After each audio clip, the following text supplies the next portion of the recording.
新团歌戏团推出着新戏出《昭君丹青丸》，带了着观众了解汉朝的美人王昭君，甲汉王、藩王之间情爱的搭甜。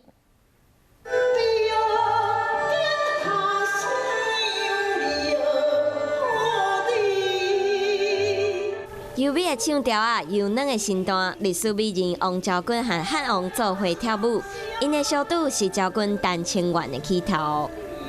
甘愿舍弃的富贵，舍弃的爱情，离乡背井，放爸放母，去到一个无工作的所在。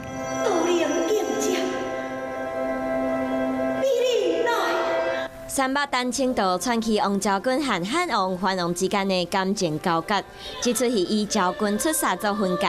音乐、服装和舞台设计，拢呈现出和汉之间无同的民族风情。高昭君的故事，其实从史书上面的一个记载，一直到所谓的历代以来，有很多的通俗的文艺，包括小说啦、弹词啦、戏曲啦，其实都有不同的一些改编。那我们就选择一个比较能够符合我们当代人的一个思维的。